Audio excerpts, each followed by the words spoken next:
I would cry, but I had my tear ducts removed to make me look younger. I can't lift that one. Oh, you're gonna help. Thank you, help me. I'm a pop star, I'm helpless. I just turn up. Meryl, when you said lastly, after your most heartfelt, authentic and honest speech, and I was standing on the side and you said lastly, I'd like to thank, and I thought you were looking at me, but it was your family behind me. I thought, oh, that's so sweet, thanks Meryl. She's crying, she's looking at me, oh, it's her family. And for a second I resented your family, sorry. Intelligent, good looking. It's really interesting what people so often, I have a saying which is everyday heroes. It's copyrighted, and so often the people that we're told to look at in society are not the people we should be looking at. The people we should be looking at are people who are here today, who are the everyday heroes, who look around their community for no other reason other than to want to help, a desire to help people, and they see a problem and they do something to fix it. And so often they do something to fix it without the out and out support of the localities and the local bureaucracies, and they do it on their own regardless, and they annoy people and they get things done. And that is what the people here today are. You are everyday heroes. It's selfless. You're not doing it out of ego. You're just doing it because you see the light in people.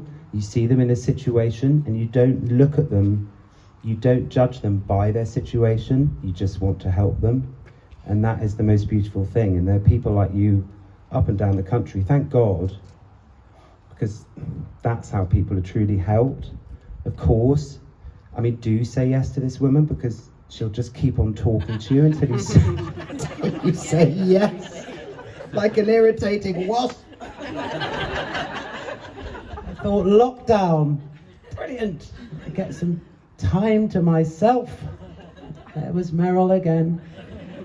No, she didn't. You did ask me, but I also wanted to. Because of my family connection, because my mother has been volunteering here, I don't know for how long now. And I see the benefit that she gets from it. And we never get any food when she comes back, I notice, because one of the lockdowns I was at home.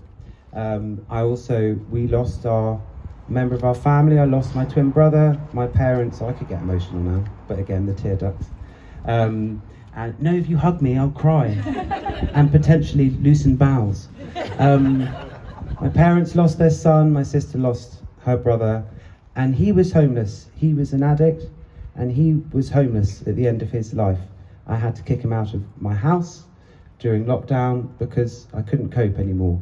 And this was a man who had charisma and humour, more, if you can believe it, good looking than me, and indeed his father, prettier than his mother, some would say.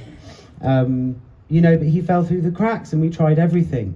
We tried absolutely everything. One of the most amazing things that my brothers taught me and my own mental health, is to see people and cast no judgment, no aspersion. Childhood trauma, you spoke about, Meryl. Childhood trauma. I spoke to someone, one of the clients last week when I was down at the soup kitchen outside the Salvation Army place. I know it well, the location, because it's where I illegally park when I go to the high street. And he'd been thrown out of his house when he was 13 for being gay and a pagan. I was very interested in the pagan issue. He was a fan of Kate Bush, that's all I needed to know. And he wore eyeliner. He was thrown out at 13. He still managed. He was then fostered. He was homeless for 2 years, I think. He was then fostered, found foster parents. He took himself to Oxford University. I won't give any more details because I'm respecting his anonymity. He did a course at Oxford University, past it. He's homeless again now because of COVID. And who's there to support him? Who's there to believe in him? People like yourselves are there to pick him up. And not just provide food, but to provide everything. Mental health, so important. Mental health is such a major problem, even more in the last few years. And people like you are there to help and point them in the right direction. People need legal help sometimes. People need shelter, of course. So it's not just about turning up, as I thought a soup kitchen was turning up, you know, make a sandwich, and that's it. My gosh, no, it's so much more. But we can't do it without the support of everyone in this area. And I urge all of you to go out and find those people that maybe they do want to help, they just didn't realise it until you tell them. You know? But it's an affluent area as well as a poor area, and we need that. We need that financial support. We need to get our own place. We need our own place. And I know we're going to get one, but I urge you all to go out there and spread the message of this place, because it's just so wonderful. And it's, you know, gotten a hold of me. I am in it for the long haul. I haven't got a choice anyway, have I really? So, you know where I live. And I'd like to pass over to Claire now, who is a former client, who's going to come and talk a bit about how you're feeling. I can offer you a hug. I can offer you a hug before, if it helps. I've got tear ducts. You've got tear ducts. Did you not want my? So maybe not the hug, but just I'm here. I'm supporting. Can I lower the mic? Yes, I can do that actually.